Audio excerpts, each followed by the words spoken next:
Yun, what is up mga eyeball, at ito, claim lang natin yung mga reward natin sa Jumbo Phone. Ayan, sa may mga Jumbo Phone, bumili dyan. Ayan, quest kayo mga eyeball kasi, yan, sa quest, nakakuha tayo ng reward. Tapos, meron tayong makuhang airdrop. Ayan yung J token. Ito yung token ni Jumbo Phone. Tapos, baka magbe-base yan dito sa mga points ito. 200 Jumbo Points. Tapos yung iba naman, merong extra na token. Ito 6A, tapos 100 Jumbo Points yung bigay. So pagkagawa natin yan, pag nireview nila tapos na-approve, hintayin pa natin yan bago ma-claim. So ito, pwede na tayo mag-claim ng iba. Yung iba naman submitted at hindi pa in approve. Yan, submitted pa lang yung ginawa nating quest. Yan.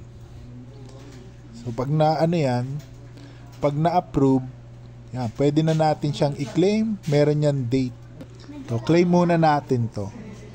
Ito may +1 say. At eto, wala naman siyang Jumbo Points. Claim na natin. So say din yan. Ito 0.5 USDT. Ito 1C tsaka 100 Jumbo Points. So dito mga eyeball, para makasali kayo, kailangan nyo ng app.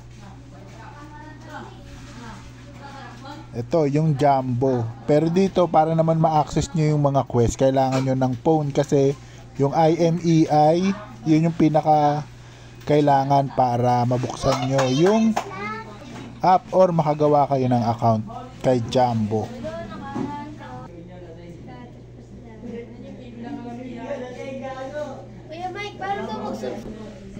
Ito 1 USDT. Saan din yan? Ito 1C. Diba? Naka 2.85 USD na. Pero dito kasi minimum withdrawal 10 USD. So yun, na-claim ko na. At eto, nagkaroon tayo ng say na $2.76 USDT. Tapos Kittenheimer. So yun, dito punta lang kayo sa mga ito sa play. Ayan, nandito yung mga quest. Ayan.